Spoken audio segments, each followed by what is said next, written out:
Abraham Lincoln said it this way. He says, the best way to destroy your enemy is to make him your friend.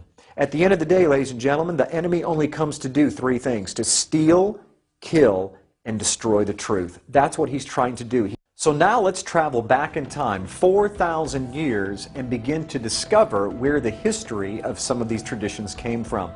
We're going to find ourselves all the way back in the time of Noah.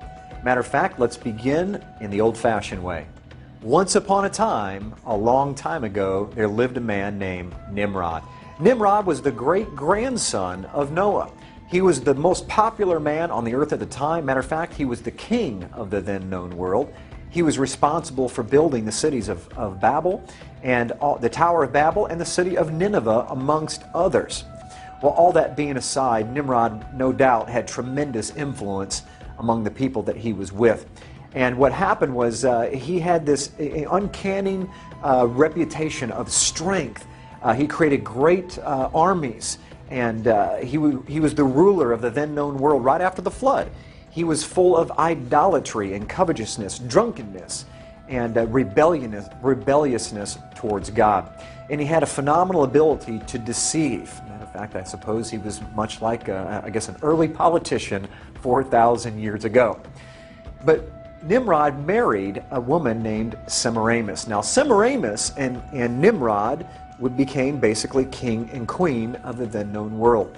Well, at some point, Nimrod dies, and he became deified. He was the very first person that was ever deified on planet Earth, and they made him the sun god, which ended up being Baal. The word Baal in your scriptures can be traced back to Nimrod. So it's an interesting reality of history. When you see Baal and Ashtaroth, you're ended up coming all the way back to this story of Nimrod and Semiramis. And so Baal is now ruling the universe as the sun god, and somehow luck has it, through the Babylonian legend, that Semiramis gets pregnant by the rays of the sun of her deceased husband, Nimrod.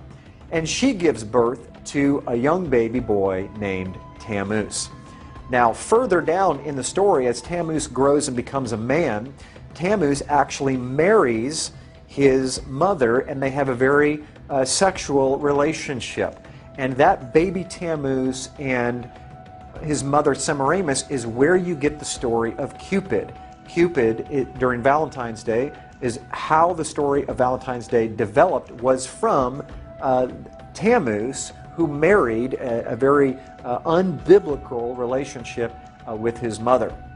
Okay, back to the story of Tammuz. So Tammuz, for 40 years, was a tremendous hunter, and he took the place of his father, ruling the world, and had tremendous power. But more than anything, he was a credible hunter. But unfortunately, his gift and his skill of hunting caught up with him one day, because he was killed during his 40th year by a wild boar. Every spring, the first Sunday after the vernal equinox, the spring equinox, they have what was called Ishtar's Sunday. And they would have a sunrise service. At the sunrise service, the priest of Ishtar would impregnate young virgins on the altar, and during that same service, they would take the babies that were now 3-month-old from the previous year, and they would sacrifice those children on the altar to Ishtar, and then they would take the eggs of Ishtar, and they would dip those eggs in the blood of those young infants. And that is where we get sunrise services, and that is potentially where we get the dyeing of Easter eggs. It is also interesting to note that worldwide universal color of Easter eggs is red. Even the White House, the official color of the White House Easter egg is ruby red. Now, back to Tammuz. Tammuz gets killed by a wild boar.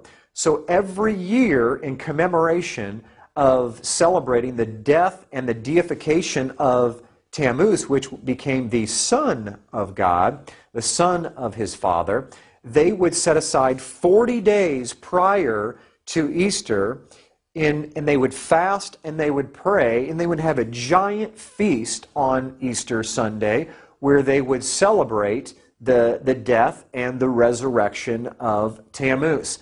And guess what they would have for dinner on that Sunday evening? You got it, Easter ham. They would kill a boar in commemoration to Tammuz, who was killed by a wild boar. And yes, the 40 days prior to Easter, we call it Lent, or the Catholics call it Lent, that 40 days did not come from, my friends, the 40 days of Jesus in the wilderness. That 40 days was already in place for thousands of years before Jesus even showed up. It comes from the 40 days of fasting and praying for Tammuz before they celebrated Easter. I'm going to give you some of the names and what they're most commonly remembered for in these different cultures, and some of you will recognize them immediately. First of all, in Egypt, they were known as Isis and Osiris. In Phoenicia, they were recognized as Asheroth and Baal, the very same Asheroth and Baal that you see in the Scriptures. In Greece, they were Aphrodite and Adonis, or Eros, where we get the word erotic from. And in Rome, they were called Venus and Cupid. That's right, that's where we get Valentine's Day from, and Cupid. Even in the Far East, listen to this, this is amazing, Cupid was known as Zoroaster.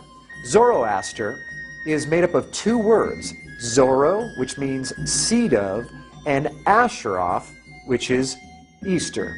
And so what Cupid actually means in the Far East is the seed of Easter, or the seed of his mother.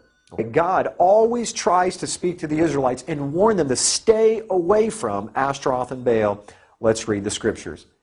Judges chapter 2 verse 13 says this, "And they forsook Yahweh and served Baal and Ashtaroth."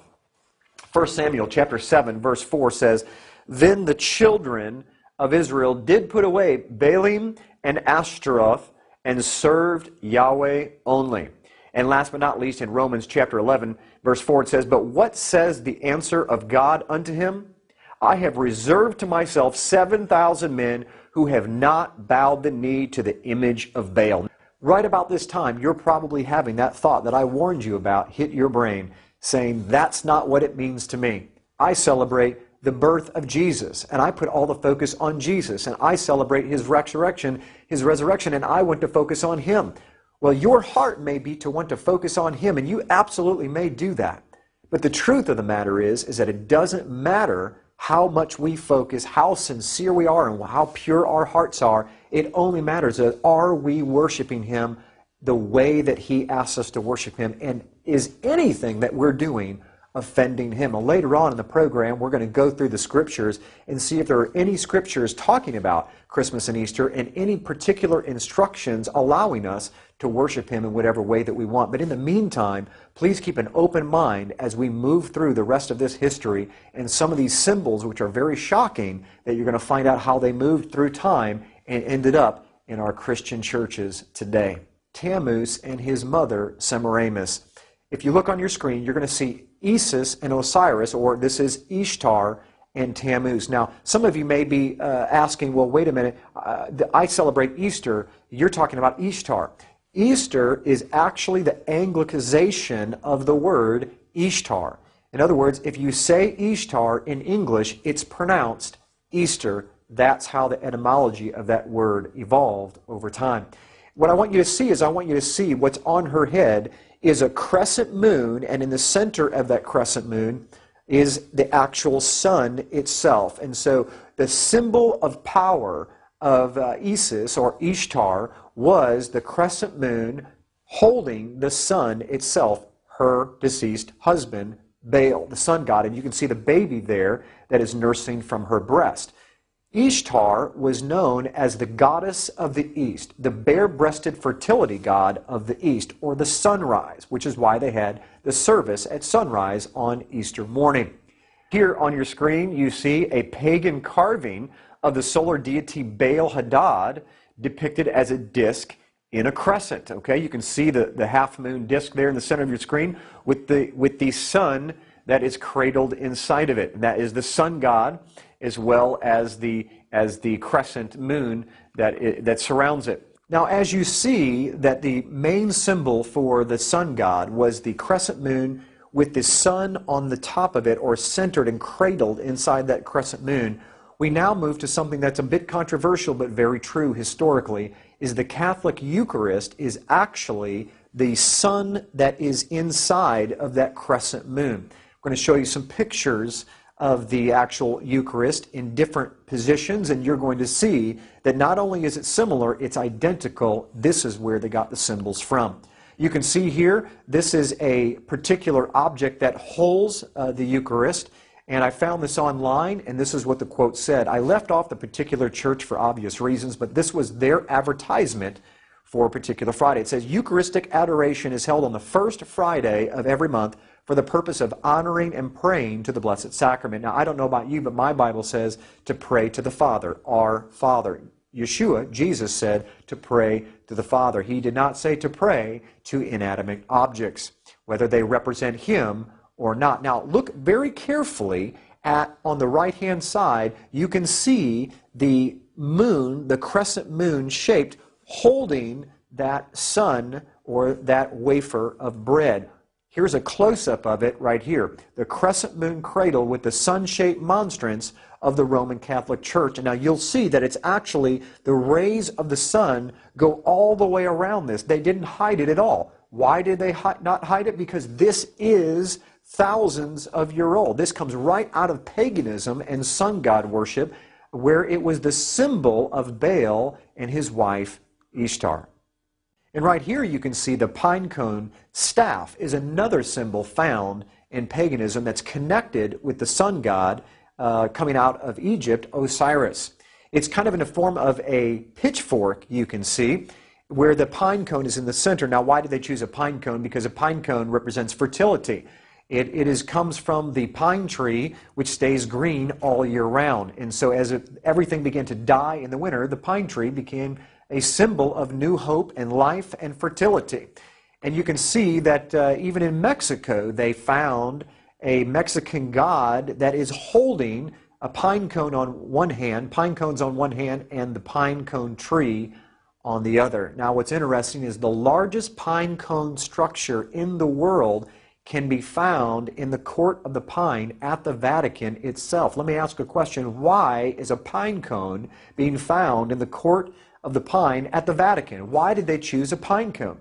Why is it that the pine cone can be found on the staff of the Pope himself? Because this staff goes all the way back to ancient sun god worship, where it represented power and authority of the gods, you see. And this is a close-up of that staff right here, where the pine cone is embedded right in the staff itself. Let's move on to another symbol. This is the symbol of the trident. The trident is the devil's pitchfork. It really is a symbol of Satan, of the horns of Satan. It's an ancient satanic and pagan hand gesture called the trident. We find this in archaeology all over the place. Whenever you get into any kind of society of sun god worship, you find the trident everywhere. You see it in ancient Babylon. It was placed in the hands of all the pagan sun gods. All the pagan gods and pharaohs had some sort of trident, a staff, that they would be connected to power and authority of the gods. The most famous one, of course, is Neptune's trident. We call it the devil's pitchfork, and that's where it comes from. It's just not a drawing that someone made up. This has history built into it of where these things come from. Now, if you move forward in time, or during the same time period, you're going to find another symbol that is even more important. As a matter of fact, you're going to see two symbols in this picture. This is a pagan statue of Jupiter that has been renamed St. Peter. And he's holding up, guess what? The trident symbol. That symbol is a satanic symbol recognizing the power of the gods of the sun. And you'll also see another symbol in this picture, and that is the halo. Look real carefully. It's not a halo, it's a sunburst. What they put behind the heads of the gods, or the saints, if you will, is not a halo, it is a sunburst representing the power of the sun god. And they call this St. Peter in the Vatican, but in reality, history tells us this is the god Jupiter. You also see what is baby Jesus, supposed to be baby Jesus, is none other than baby Tammuz. And how do we know it's not Jesus? Because you see trident all over the place. you see the trident symbol in the hand of the infant Jesus, along with the tridents coming out of the statue's head. You'll see 3 tridents, 2 coming off the sides of the head and 1 coming off the top of the head. This is not baby Jesus, ladies and gentlemen. This is a pagan sun god, Tammuz, from the story of Baal, Nimrod, and Semiramis, ended up being Cupid in today's Valentine's Day. And right here is the ancient Babylonian altar for the sun god Baal, and its main symbol is the 8-pointed star, which can be depicted as 2 4-point stars built inside of one another as the solar wheel. We see the same solar wheel sunburst over a Buddhist temple in Thailand.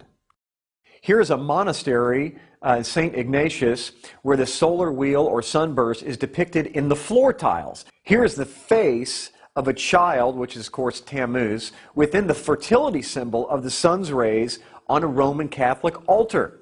The same exact symbol is shown in a face of the Babylonian sun god on a pulpit in a Roman Catholic church in Scandinavia. Okay, all this same symbol comes right out of paganism, as I've shown. Okay, this is probably one of the most fascinating pictures that I have. I zoomed in to the Vatican using Google Earth and stopped several miles above, and look what we discovered is this is the largest solar wheel on Earth. This is the court of St. Peter at the Vatican in Rome itself. Excuse me, the sun disk behind the head of this Roman Catholic statue in Westminster Cathedral in London. Where did they get the idea of sun disks behind these saints? It's because this was what was found behind the head of Jupiter and all these sun gods was the actual monstrance of the Roman Catholic Church. That halo is not a halo, that is a sun disk, and they borrowed it from paganism. We see here behind Krishna another sun disk behind his head, and this is just to show that it doesn't just happen in Catholicism, that the sun disk predates Catholicism by hundreds, even thousands of years. It was borrowed. We see it in stained glass windows behind all of the Roman Catholic saints, even Mary. And if you look carefully, you see the Sacred Heart. That Sacred Heart, even though I don't have time to go into this, even the Sacred Heart comes right out of paganism. That exact same symbol with the sun disk behind the Sacred Heart has to do with Baal and Tammuz, the sun gods. And you can see it all over the Roman Catholic Church and even in other pagan religions across the world. And where do we find this 8-pointed star, this solar wheel, this sun disk today? None other than on top of our Christmas trees. Now, I know all of us have been taught that the star on top of the Christmas tree represents the Star of Bethlehem, that the kings came in to find baby Jesus. But unfortunately, the star of the ancient pagan sun gods predates the star of the Christmas tree, the Star of Bethlehem, by over 1,000 years. They were taking the sunburst and connecting it to what you're going to learn in just a few minutes is the tree of Nimrod, and that is where we get our Christmas tree from and the star that we put on top. If you look carefully, you can see there is a tremendous significance and a similarity between the sunburst and the star that we put up there today. Here's the sun disk proudly displayed on top of Christmas trees in a mall. Matter of fact, this one doesn't even hide the fact that it's not a star. It's the sun that you're looking at. Even the 8-pointed star on top of the White House Christmas tree for everyone to see is the same 8-point star that we find in archaeology thousands of years ago connected to pagan sun god worship. This is an incredible quote that I found in my research when trying to make a connection between Ishtar and the 8-pointed star. And in Uruk, an ancient Sumerian city in southern Iraq, 3,000-year-old tablets were discovered where it said that the celestial identity of Ishtar was none other than the 8-pointed star. And you can look up the resource for that on your own. Okay, the word obelisk literally means Baal's shaft or Baal's organ of reproduction. It's almost always placed in the center of a circle, the solar wheel, which represents the female genitalia and the physical sexual act. And so this is why the solar wheel and the obelisk work together in tandem. This is why you see the solar wheel in the Vatican Square, St. Peter's Square, and you see the obelisk that runs right dead center through the hub of that wheel. It's the consummation of that sexual act between the sun god and his wife, Semiramis, or Ishtar, or as we pronounce it in English, Easter. You can see how the two work in tandem together. Now, in some of these, as the one that you can see here in Turkey, you can see that the ancient hieroglyphic and their language and pictures are actually still on these obelisks. Here's Cleopatra's Needle. Cleopatra's Needle is not just a neat little emblem. This was erected as a commemoration to the sun god there in London. This is the oldest obelisk in Scotland. This is the oldest obelisk in Switzerland, you can see. In Germany, in Paris, France, this one's covered with Egyptian hieroglyphics, all talking about a sun god worship. How about Mecca? It would scare me to death, ladies and gentlemen, to find out that that Islam's one of their big idols is an obelisk right there, dead center, downtown Mecca. And here, these obelisks we find all over the United States here. How about in Luxor, Egypt, near the Nile River, there is an Egyptian obelisk. This is one of the most famous obelisks in the entire world. It's in Buenos Aires, Argentina. It's dedicated to the sun god Ra, who is said to live inside of it. Everyone in that town, in that city, it's been there and knows the history behind that obelisk, knows that and understands that. Here's one in Amsterdam. Here's one in Ethiopia, Mongolia. That is not a place for an Egyptian obelisk, which represents the male organ of the sun god coming through the genitalia of the solar wheel. Should not be in anything that is connected to Jesus, our Lord, whatsoever. But unfortunately it is in this modern day. The mixture of paganism and Christianity has crept into such a degree that we don't even recognize it because we don't know our history. We don't read the front of the book. Okay, now this is an interesting slide because this particular picture is of an obelisk that's in the court of St. John's Church over there in Rome. And it's actually the Pope's church. It's actually the cathedral of the Pope. Here's this obelisk, where it came from. The Egyptian obelisk that stands in the square of St. John Lateran is the largest in existence. Originally carved during the reign of Pharaoh Thutmose III, it stood in the temple of Ammon in Thebes, sun god, but was removed to Rome by Emperor Constantius, AD 317 to 361, and placed in the Circus Maximus.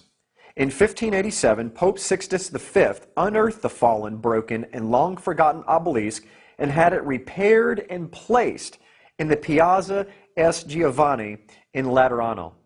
How about the Washington Monument? Is it a monument? It certainly is a monument, but it's not a monument to our God. It's a monument to the sun god. Where do we find this main symbol of the obelisk? Would it shock you to discover that we find it in our churches? That's right. That's where the sun god obelisk ended up.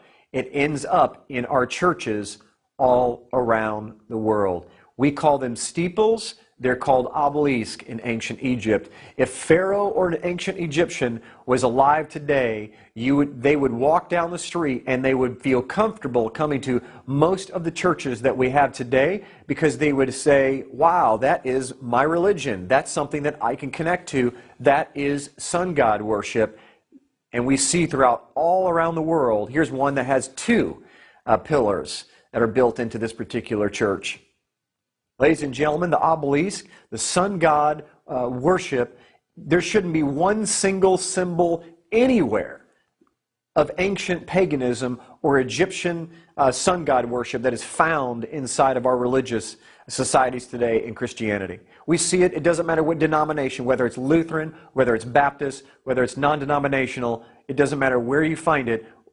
No matter what denomination, you are going to find this obelisk all over the place. Now we come to this same slide that says, but that's not what it means to me, Jim, and I know that many of you are thinking that. And the reality is it doesn't matter what it means to us, and that's so difficult for us to comprehend and to get through our hearts and our minds, that it only matters what it means to Him. Certainly most of us would not wear a necklace that was a satanic symbol. But yet we will build churches with symbols that we don't even know are satanic.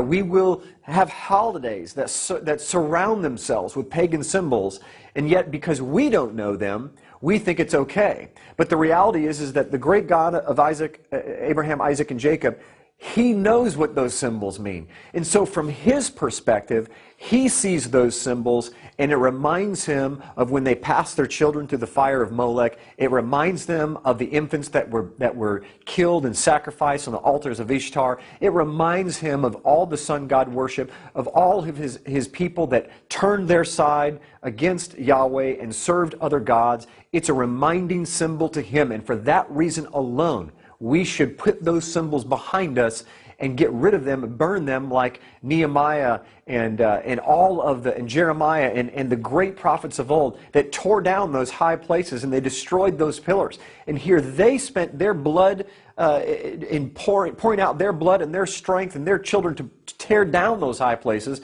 And here we are building those high places right back up. Now, when do you think the birthday of Nimrod and Tammuz was? On the first day of the year when the sun is reborn. And what day do you think that the sun is reborn? In the middle of the winter, at the winter solstice, December 25th. That's right.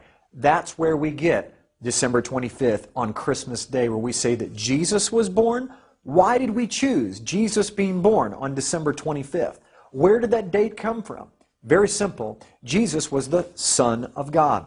Tammuz was the son of the gods. He was the son of his father, Baal. And so the pagans, which early Christianity came right out of paganism in Rome, they were already worshiping the sun god on Sunday in Rome, which is where we get worshiping on Sunday from. It used to be that all of the early Christians worshiped on Saturday, but it was changed to Sunday because all of the pagans worshiped the sun god on his day, Sunday, and they worshiped him on his birthday on December 25th. So naturally, when Jesus came into the picture and Constantine supposedly got saved in the 300s, they compromised to make it easier for people to convert to Christianity by making Jesus' birthday on the same birthday as the sun gods that they were already used to celebrating, and that's where we get December 25th from. Let's move to this character called Odin, because this is where we're going to get into a little bit more detail of our holiday, is where some of these symbols come from. Along with the celebration of the sun gods, the Scandinavians also worshiped this god called Odin. He was the god of intoxicating drink, ecstasy, as well as the god of death. And because of the Feast of Saturnalia dealing with all those things, he naturally became the most popular god of the Feast of Saturnalia, which was a sun god, which we can trace all the way back to Baal himself.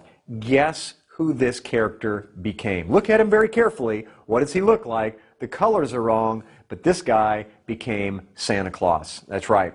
Odin, or Woden, was the god of wisdom, magic, and occult knowledge, runes, poetry, and war. And so what we're going to show you right now is an actual clip or a short movie of a montage of different videos that we've discovered of where they still make this celebration, still celebrate this all around the world, where they literally glorify the demonic part of Christmas and St. Nicholas and these dark helpers.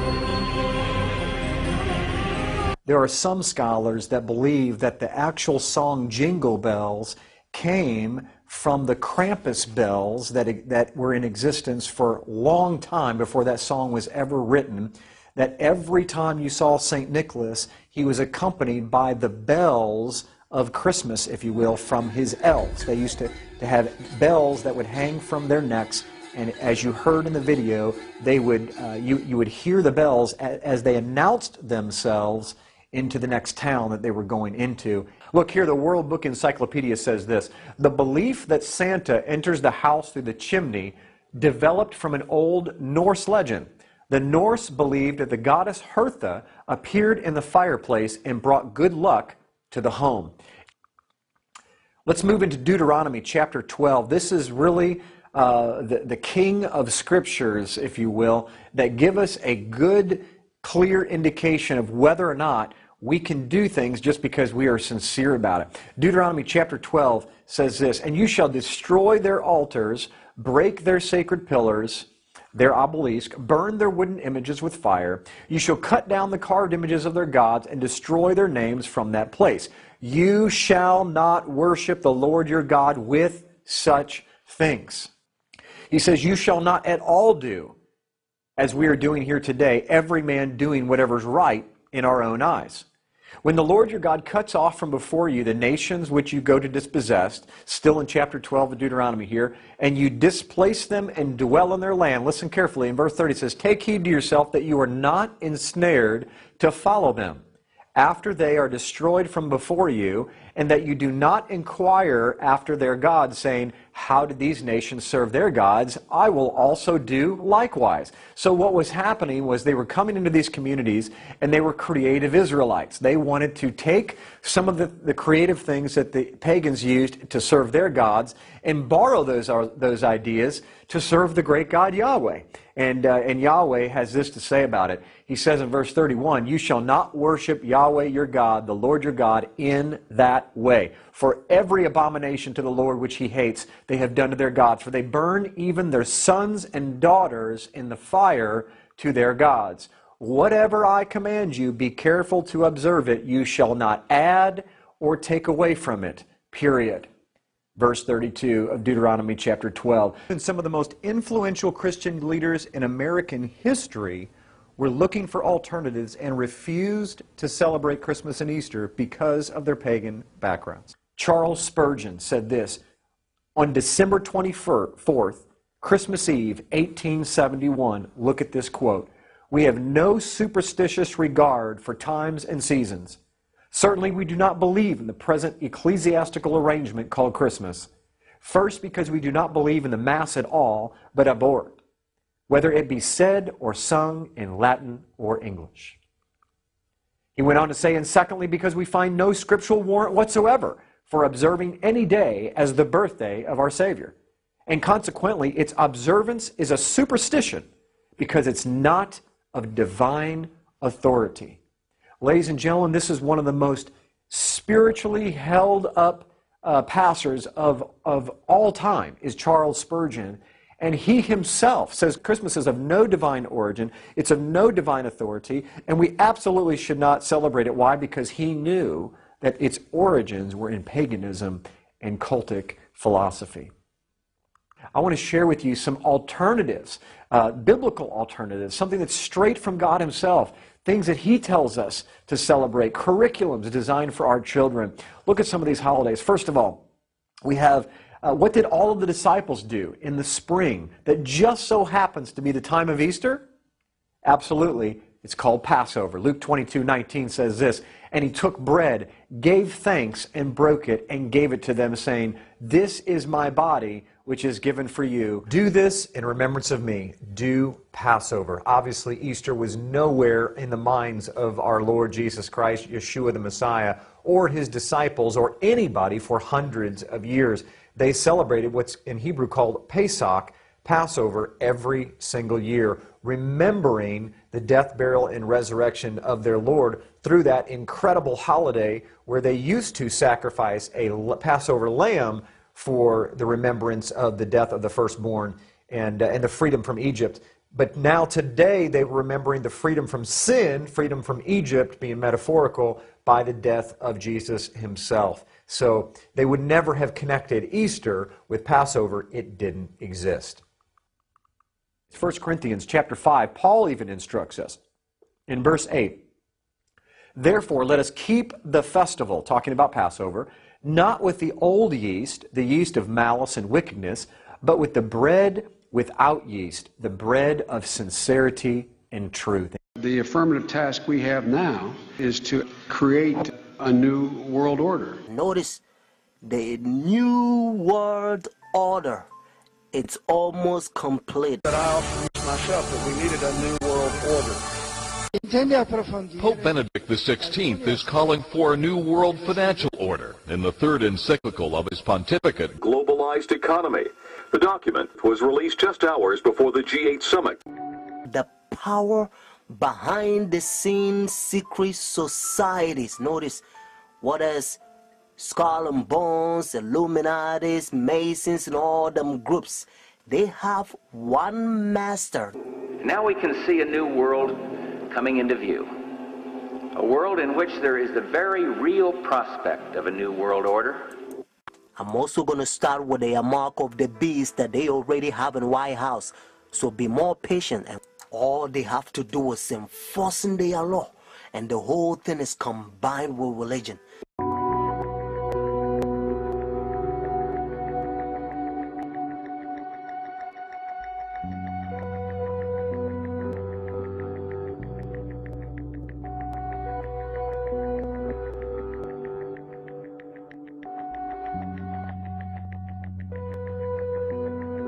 Unfortunate friends, if you don't understand their final goal, you're gonna be doomed. But the good news is, if you know their final goal, you can escape what's about to happen. Some people will show you some of the secret societies, but unfortunately they don't tell you the power behind the scene, and the whole world afraid because they don't know what to do. Today you're gonna find out. Watch the whole video. At the Vatican today, a warm greeting for President Obama from Pope Benedict XVI. It's a great honor for me. Thank you so much. New world order is emerging. When really a new world order can be created, it's a great opportunity. When all who wear America's uniform remain the cornerstone of our national defense, the anchor of global security. We have to shape an international order that can meet the challenges of our generation. The international order we seek is one that can resolve the challenges of our times. A new world order is emerging. Gordon Brown's verdict as he closes the G20 summit. From America to Ethiopia, they all signed up to a $1 trillion boost for world trade. We'll have reaction around the world and ask what it means for Britain, also tonight.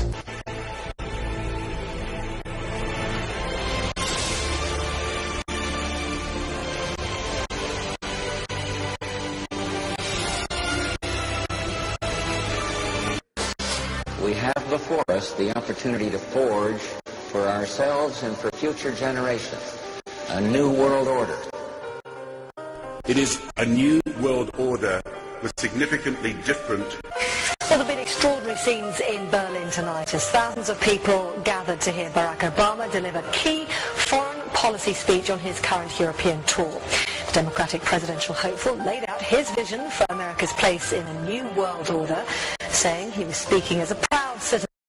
Pope Francis is a first in many ways, the first Jesuit pope, the first pope from the New World, and the first one to take the name Francis. As Jorge Mario Bergoglio, he lived in a simple apartment. As Argentina's top church official, he opposed Argentina becoming the first Latin American country to legalize gay marriage. He opposed euthanasia and giving away free birth control. Many thought his age of 76 would rule him out this time. He is now the leader of more than 1 billion Catholics around the world. And as the world found out the name and identity of the new pope, there were cheers. Wake up the whole world. Now is the high time to awake out of sleep. Friends, I'm gonna give you a little history. Constantine was the one who united the church and stayed together. Notice, during Dark Ages, pagan Rome, when he marched them to Tiber River, they said they was baptized. So when they came to the church, there was idol statue worshippers. So when they brought their statues in Roman Catholic Church, they start naming them Christian name, Jupiter and all this thing. They call them Peter and Rosary and all this paganism that they brought to Roman Catholic Church. And some of the Christians they don't like, so they protest against. That's why they call them Protestants or Protestant.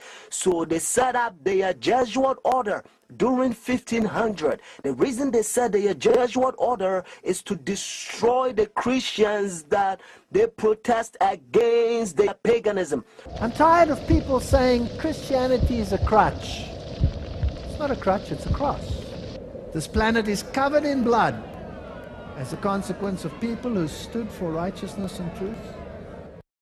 They also infiltrate the state to control the whole world. The Jesuits, they created Masons, and now they got Skull and Bones, Illuminatis, all them secret societies, friends. And what else? Obama and all them powers, they all belong to secret societies.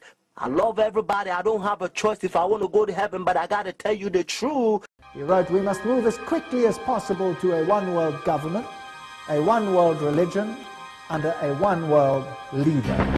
So as he began to travel the world, over 100 trips in his 25 years, the world was watching. His first trip to a conference in Mexico in 1979 instantly transformed the world's idea of the papacy. Some 5 million jubilant people in one crowd, it was said to be the largest ever. Among those surprised was John Paul himself. The whole thing is tied with Bible. The church and state is going to unite in the last days, and they will bring the mark of the beast that the Bible says. So notice. You came from your conference in Durham. I did, your old country. Yes. And it was successful. Successful? You have some decisions. It's not so easy, Mr. Morris.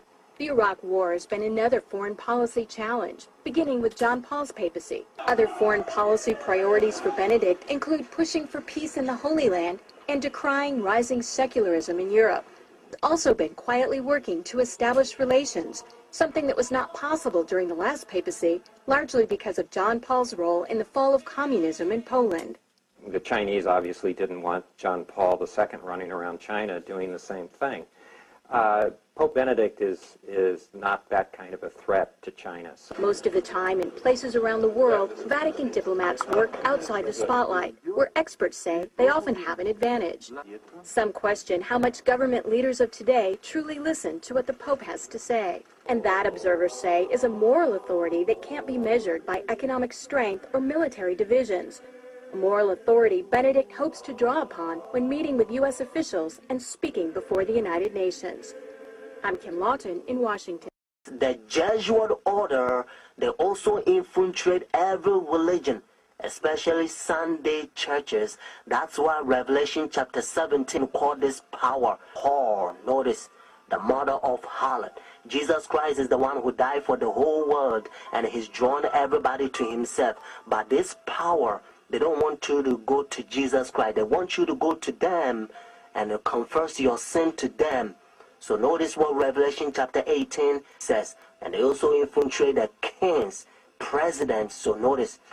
And he cried mightily with a strong voice, saying, Babylon the great is fallen and is fallen, and is become the habitation of devils, and the whole of every foul spirit, and the cage of every unclean and hateful bird.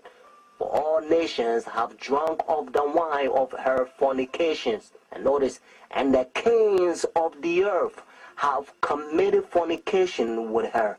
I, Barack Hussein Obama, do solemnly swear. I, Barack Hussein Obama, do solemnly swear. That I will faithfully execute.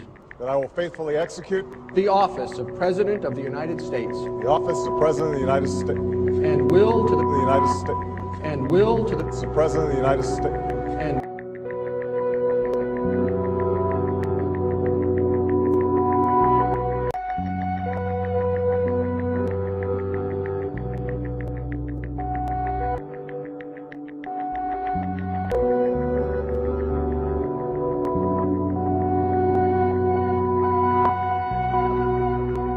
So on occasion it comes up that that I was the mentor of our president. It's only on occasion we get to interact with him. Well, an occasion is fine, isn't it?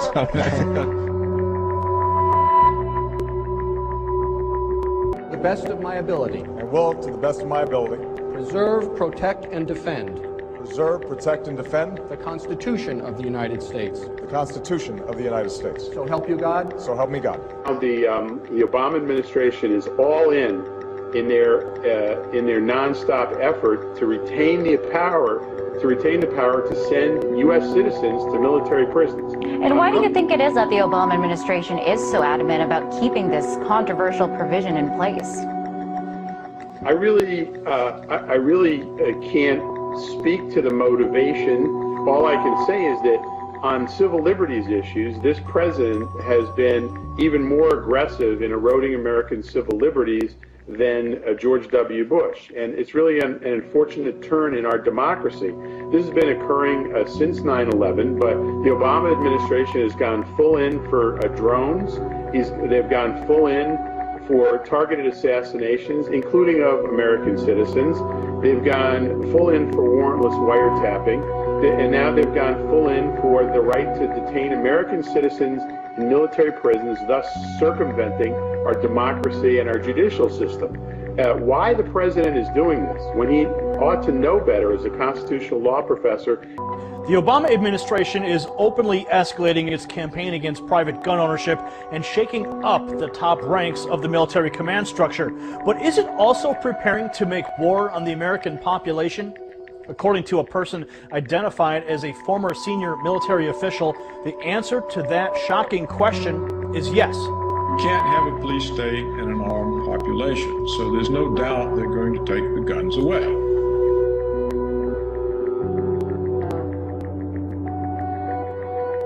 Well, a federal judge in the U.S. has ruled Washington cannot indefinitely detain Americans suspected of having terrorist ties unless they have been found in connection with the September 11th attacks. It comes just 6 months after President Obama signed the National Defense Authorization Act, which would have allowed American citizens to be held without trial or charge. The judge initially ruled the act was unconstitutional last month, but the Obama administration asked her to reconsider the ruling. The arrogance of Barack Hussein Obama is growing by leaps and bounds every day. So is his disrespect for the Constitution of our country, for the Constitution of the United States.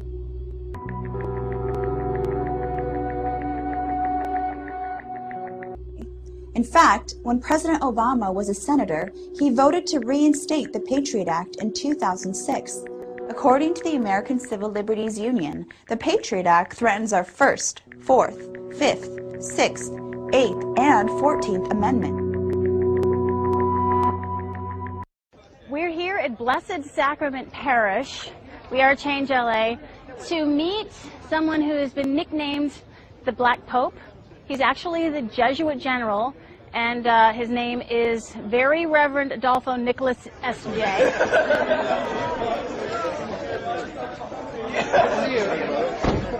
Get in there.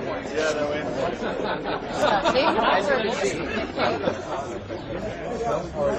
We're here to say hi and talk to him about his nickname and his extreme oath of the Jesuits.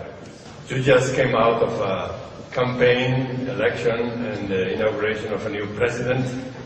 We have been exposed to 1 year and a half of words and words and words, or even religious words, because also religious words have been manipulated. I am so happy we have a financial crisis. Hello, I really enjoyed your service. Thank you so much. I was wondering, I had a couple of questions. I was wondering if you could clear something up for me. Maybe later, because now people are just waiting. really quick. Why do they call you the Black Pope? Oh, that started in the 19th century. Did it really? Yeah, but I don't like it because it's in terms of power, no? Yeah. So they thought that the general of the Jesuits had a lot of power, but he was black, so Black Pope. Oh, maybe, well, yeah. I'm not Pope, and I you don't have no a fish power. on you. And I see that there's a lot of liberal symbols here. One of the things in your Jesuit high oath, I think it says something about, furthermore, you promise to declare that we'll, at the first opportunity, seek war at any opportunity against heretics, Protestants, liberals. What is that? See here? And that that will spare neither age nor sex nor condition, and I will hang, waste, boil, flays. You've never seen this before? No, I've never seen it. Strangle, bury alive, and it's horrible. And I was like, look, it's in the congressional record. But he was very confused. He'd never seen it before. I told him it was in the congressional record. He said that he might talk to me later about it, but there's a big line. So do we want to wait and talk to him later about it?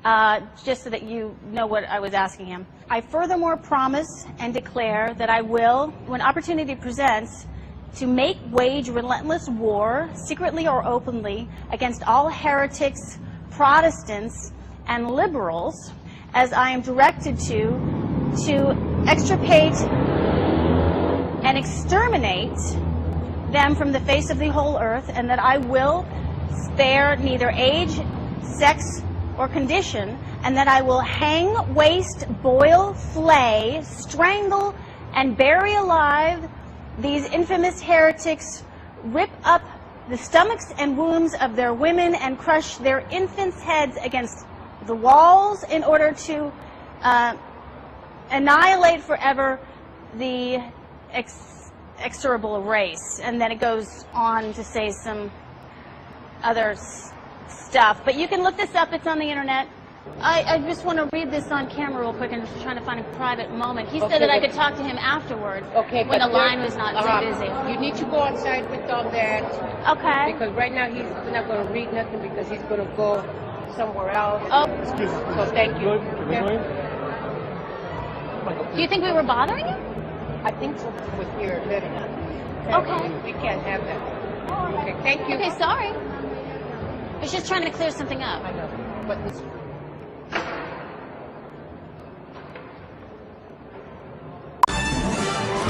Well, it's a bill that has received very little attention but may make free speech a felony and seriously restrict your right to political protest. Just signed into law by the president, H.R. 347 gives federal agents sweeping powers to arrest and bring felony charges against citizens engaged in protests where the Secret Service is present.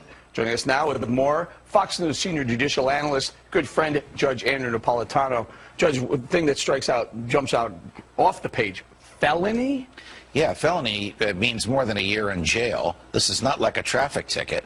For standing and protesting, the type of thing that for 230 years Americans took for granted because it was protected by the First Amendment, Congress shall make no law abridging the freedom of speech, has actually been abridged by legislation the President signed last Thursday, supported overwhelmingly by both parties, with very, very little public debate and very little debate in Congress. Basically allows Secret Service agents to decide where there are no free speech zones, not speech zones, no free speech zones. And anybody by the Secret Service can, protected by the Secret Service, can ask those agents to ban protests wherever they are. So I can think of 3 violations: speech violations, association violations, the right to petition the government for a redress of your grievances. What good is free speech if the people in the government are so far away from you that they can't hear you? Judge, what about keeping our elected officials safe? Keeping our elected officials safe is entirely different from insulating them from protest. The fact that the president is going to a hotel up the block should not bar you from standing across the street with a sign or with a bullhorn saying what you think about the president's policies. That is not a threat to him, and it is a part of American history since day one that we have the right to speak freely to, about, and against those in the government. Judge, do you think this is going to be one of those laws that is on the books but not enforced? I think it's one of those laws that's going to be enforced when the government wants it enforced. The problem, Eric, is it puts a lot of unbridled discretion in the hands of Secret Service agents who may very well say, you know what, boss, you've had a rough day. We'll keep everybody away from you. Or, you know what, boss, this crowd likes you, so we're going to let them, we're going to let you hear them. That's suppressing speech on the basis of its content. And that has been expressly prohibited by the First Amendment since day one. What dictates the Secret Service is present? In other words, aren't they present all over Washington, D.C.? Well, they are, and that's a great question, because this law also allows the president to give Secret Service protection to whoever he wants. I'll give you a bizarre example. His campaign managers are coming to Washington to confer with him about the campaign. He can give them Secret Service protection. And then the Secret Service can say to the kids in the streets, you can't shout at David Axelrod, because the campaign manager, because the Secret Service is protecting him. This is a slow, creeping destruction of some of our basic liberties, and the president signed it in secret. And now some of the Secret Service are going to be providing services for the candidates now as well, right? Correct. So correct. People aren't going to be able to have their opinion about the candidates? If the Secret Service so declares, you won't be able to shout at. The Bible says the mark of the beast means this power has a mark. The beast is a language that God is using for this power. And they themselves, they says in their own book, the book of Catechism, the old version, notice, they says Sunday worship is their mark of authority. The new version, they don't use the word authority, but at least, thank God, they still admit it. Even the new version of Catechism, they still says they changed the Sabbath from Saturday to Sunday. Friends, the mark of the beast is not worldly speculations that sometimes you hear. Some people says, well, it's computer chip. Unfortunately, you don't find in the Bible. And some people says, you know, it's 666. But according to Revelation 13 verse 18, actually 666 help you to find the beast. What I mean is to identify the beast. But the Bible says the mark. The reason why I repeat and I kind of stretch it because I don't want you to miss it. It's a deception. Notice the mark of the beast. It's clear. Daniel chapter 7 verse 17 says, the four beasts which thou saw are the four kings who reign on the earth. Babylon is the first kingdom. Medo-Persia Empire was the second kingdom, and Greece, third kingdom. Rome, fourth kingdom. So when Revelation 13 verse 18 says, here is wisdom, let him who have understand calculate the number of the beast, is a number of a man. His number is 666. So according to Revelation 13 verse 18, 666 help you to identify the beast.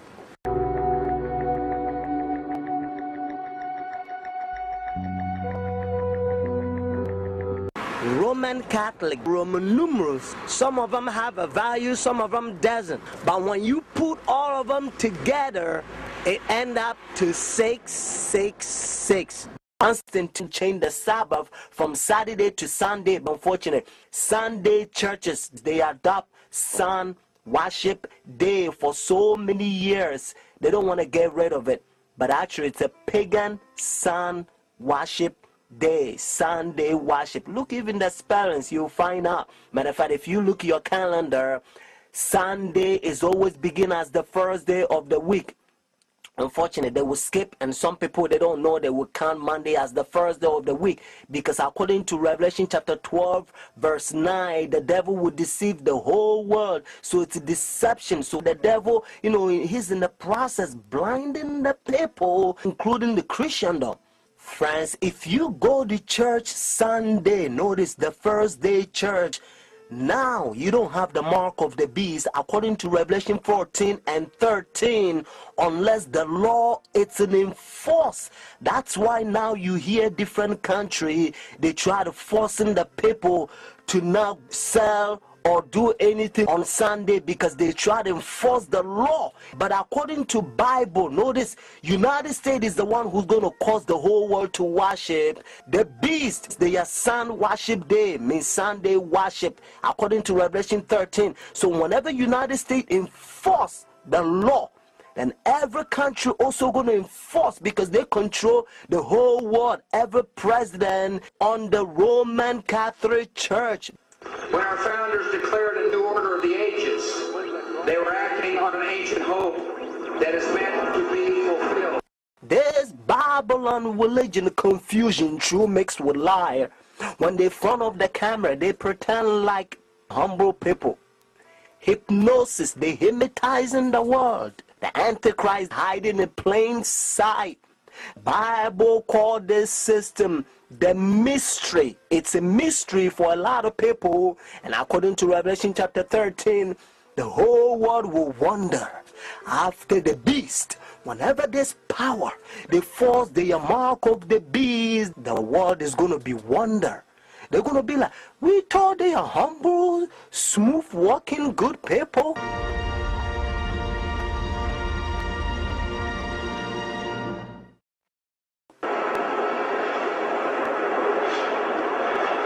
Your Holiness, may I present Archbishop Young Barsamian, Primate of the Eastern Diocese of the Armenian Church in America. According to ecumenical protocol, the Eastern Orthodox would be first in order, as they are, of course, first in priority in the Catholic Church's ecumenical responsibility. May I present Archbishop Yichen Akaji, the legate and ecumenical officer of the Eastern Diocese of the Armenian Church in America and president of the National Council of Churches in the United States. Holiness, may I present Reverend Dr. Donald McCoy, representing the presiding Bishop Mark Hansen of the Evangelical Lutheran Church in America. Holiness, may I present Bishop Jeremiah J. Park, Bishop of the New York Annual Conference of the United Methodist Church. Your Holiness, may I present Reverend Wesley Granberg Michelson, the General Secretary of the Reformed Church in America. Your Holiness, may I present Reverend Dr. Clifton Kirkpatrick, the stated clerk of the General Assembly of the Presbyterian Church in the United States. Your Holiness, may I present Reverend Dr. William J. Shaw, President of the National Baptist Convention, United States. Your Holiness, may I present Bishop James Leggett, General Superintendent of the International Pentecost Holiness Church. Your Holiness, may I present Dr. Leith Anderson, President of the National Association of Evangelicals. Your Holiness, may I present Bishop David H. Benke, President of the Atlantic District of the Lutheran Church, Missouri Synod. Your Holiness, may I present Reverend Dr. A.R. Bernard Sr., President of the Council of Churches of the City of New York. Your Holiness, may I present Elder Bernice King, daughter of the civil rights leaders Martin Luther King Jr. and Coretta Scott King. Your Holiness, may I present Reverend Jimmy Song Jilim, Executive Director of the Council of Churches of the City of New York. Your Holiness, may I present the Right Reverend Mark Sisk, Bishop of the Episcopal Diocese of New York. You understand the language, Your Holiness, and this is how they call this power. He think he is God. That's what their teachings is all about. Friends, religious leaders, when they come to meet this power, they wearing black, notice, dark color. They represent the sinners, and he represent God. And now listen to what Bible says. 2 Thessalonians chapter 2. This is the chapter the Protestant Sunday churches, they are forefathers. They used to protest against this power during dark ages, and they call them Antichrist. Notice Antichrist. But now you don't hear from Sunday churches anymore, because they betray their forefathers. Let's start from verse 3. Notice 2 Thessalonians chapter 2. Let no one deceive you by any means, for that day will not come unless the falling away comes first, and the man of sin is revealed, the son of perdition, who opposes and exalts himself above all that is called God, all that is worshipped, so that he sit as God in the temple of God, showing himself that he is God. Do you not remember that when I was still with you, I told you these things? And now you know what is restraining, that he may be revealed in his own time. Notice what it says in verse 7. For the mystery of lawlessness is already at work. Pope Francis met with the ecumenical and interreligious delegates March 20th, who had attended his inaugural Mass the day before. The representatives included Christian, Jewish, Muslim, Buddhist, Hindu, Sikh, and Jain leaders. Ecumenical Patriarch Bartholomew of Constantinople also had a private meeting with the new pope. When a Catholic Jesuit learns Sunday churches, their doctrine, and Vatican II, when they infiltrate their churches, and they draw all their churches to so-called the mother of the church, because they know their doctrine and they can answer questions and preach. So the members of the Sunday churches, they think all the pastors are faithful pastors. So now it's all about my pastor says, my pastor says, my pastor says. And this is the crying that a lot of times you hear from them. Instead of them to study to show thyself approved, just like Bible says, they're making flesh their right arm. And some of them, when they learn the Sabbath truth, that is always Saturday, because their pastors has been hypnotized them for so many years. So when they go and they talk to their pastors, instead of them to talk to God and make decision based on that says the Lord, they make their pastors make decision for them, because that's how bad they hypnotize them. They come right out and state exactly how they infiltrate any religious group they want. They'll come in pretending to be a Pentecostal, pretending to be a Baptist, taking the leadership role and then completely subverting it from the inside. TB Joshua would engage all known mind control techniques to keep his disciples in check. Sleep deprivation was his standard, and the cruel punishments he meted out for the slightest offenses were calculated to induce fear. Snitching was the order of the day, and he had the ability to disorientate the best of men. Disciples dared not converse freely for fear of punishment.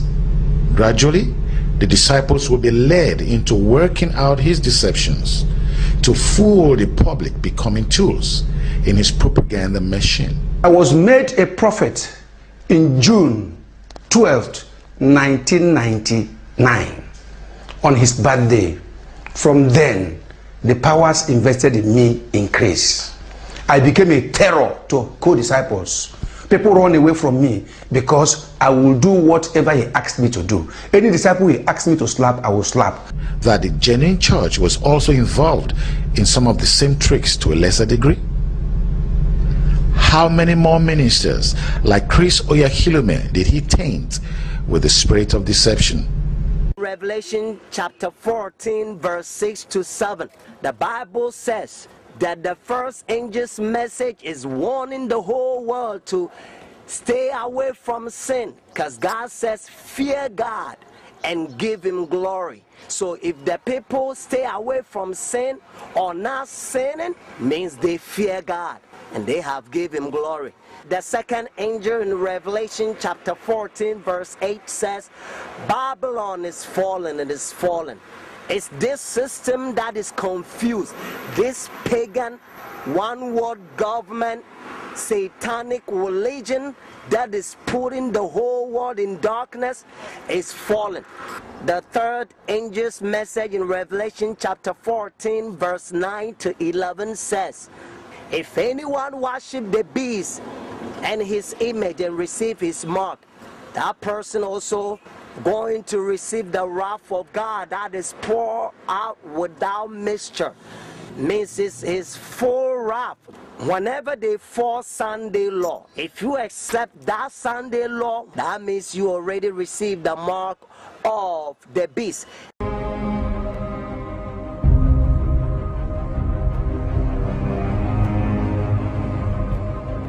Cari amici, ieri, martedì 15 maggio, si è celebrata la giornata internazionale delle famiglie. Marking the World Day for the Family this week, Pope Benedict has appealed for the right to work and to rest for families worldwide.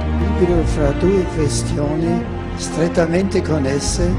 In comments following his Wednesday lesson on prayer and the life of the early church, The Holy Father said work should not hinder the family but rather support and unite it, helping it to be open to life and to enter into a relationship with both society and within the Church. The Holy Father also hoped that Sunday, the Lord's Day, and our weekly celebration of His resurrection will be a day of rest and an opportunity to strengthen family bonds.